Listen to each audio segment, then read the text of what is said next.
Est-ce que tu as déjà senti que quelque chose avait changé dans ta relation, mais tu ne savais pas exactement quoi? Il est encore là, il dit encore «je t'aime», mais quelque chose dans ses yeux, dans sa voix, dans la façon dont il te parle, te dit que tu n'es plus la priorité.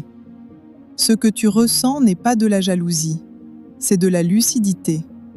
Reste avec moi, parce que ce que je vais te dire aujourd'hui pourrait éviter des années de souffrance inutiles. On parle beaucoup de trahison flagrante, les messages cachés, les mensonges évidents. Mais il existe une autre forme de trahison, une trahison silencieuse, une trahison douce, celle qui se glisse dans une relation habillée en mots anodins, en petites critiques, en comparaisons voilées. Aujourd'hui, on va parler du dénigrement subtil dans le couple. Ces petites phrases qui font mal, mais que tu ne sais pas comment nommer. Ces regards fuyants, ces soupirs, ces « tu exagères toujours » ou « l'autre ferait ça mieux que toi ». Et la Bible, oui, la parole de Dieu, a quelque chose de puissant à dire là-dessus.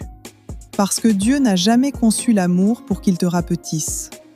L'amour est patient, il est plein de bonté. L'amour n'est point envieux.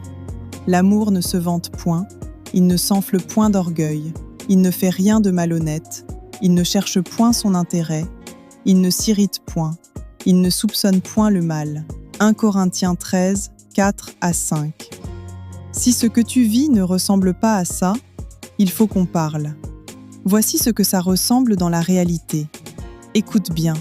Et pendant que tu écoutes, demande-toi si l'une de ces phrases te semble familière. 1. Les comparaisons voilées. Mon ex, lui, au moins, ou les autres, eux, ils savent faire ça. C'est une façon de te dire « tu n'es pas assez », sans jamais le dire directement. 2. La minimisation de tes émotions. Tu es trop sensible. C'est pas si grave. Tu dramatises encore. Quand quelqu'un dénigre constamment ce que tu ressens, il prépare son départ intérieur. 3. Les blagues sur toi en public. Il te ridiculise devant les autres, puis dit « c'était pour rire ». Non, le rire cache quelque chose. 4. Le silence punitif. Il t'ignore pendant des heures, voire des jours. Ce n'est pas de la maturité émotionnelle, c'est du mépris. 5. La dévalorisation de tes projets. Tu parles d'un rêve et la réponse, c'est un soupir, un sourcil levé ou un « tu crois vraiment que tu peux faire ça ?» 6.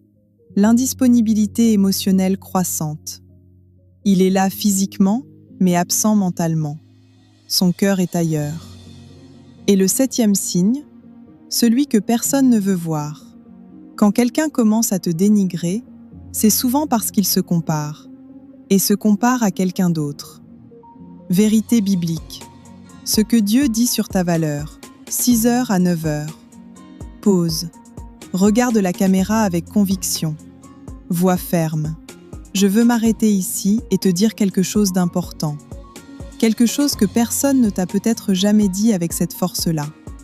Tu n'as pas été créé pour être rabaissé par quelqu'un qui est censé t'aimer. Car tu es précieux à mes yeux, tu as du prix, et je t'aime. Ésaïe 43, 4. Dieu ne dit pas que tu as de la valeur quand tu es parfait.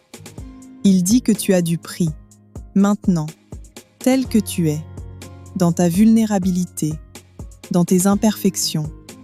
Tu es précieux aux yeux de Dieu. Alors quand quelqu'un te traite comme si tu étais replaçable, il ne te connaît pas. Ou il te connaît, mais il a oublié, ou il n'a jamais voulu reconnaître ce que tu vaux. Mieux vaut une bouchée à sec avec la paix qu'une maison pleine de festins avec des querelles. Proverbe 17, 1. La tranquillité de ton âme vaut plus que la sécurité d'une relation qui te détruit lentement. Ne formez pas avec les incrédules un attelage disparate.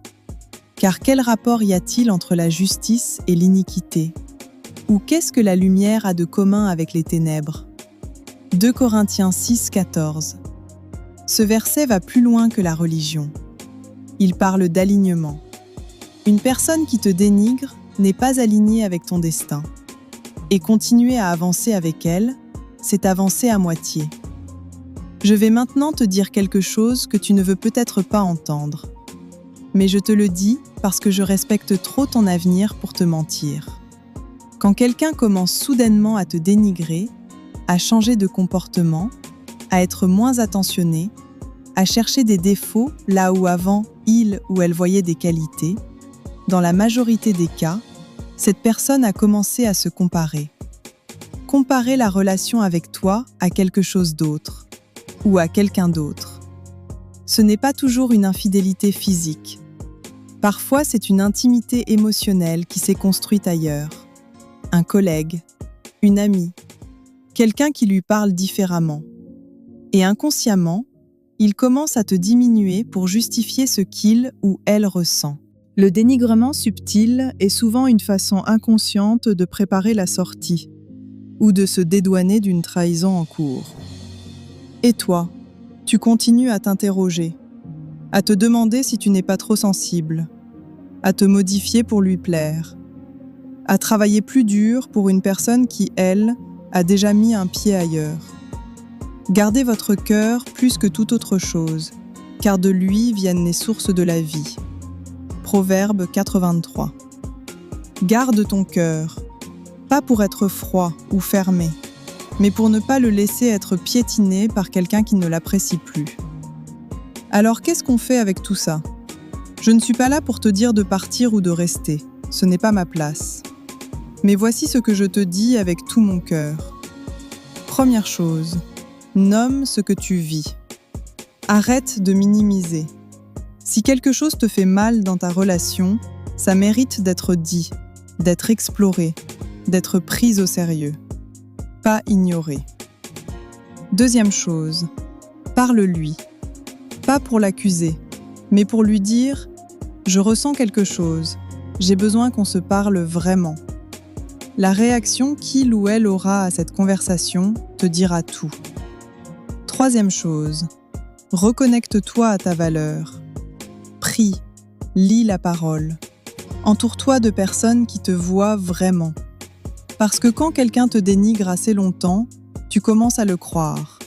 Et ce mensonge-là peut te suivre longtemps si tu n'y mets pas fin. Je puis tout par celui qui me fortifie. Philippiens 4,13. Tu n'es pas condamné à rester dans une relation qui te diminue. Et tu n'es pas condamné à partir dans la douleur non plus. Tu es capable, avec la force de Dieu, de faire les bons choix, même les plus difficiles. Une relation saine n'est pas parfaite, mais elle ne te fait pas douter de ta valeur. Si cette vidéo t'a touché, c'est parce qu'elle parle de quelque chose de réel que tu vis ou que tu as vécu. Et tu n'es pas seul.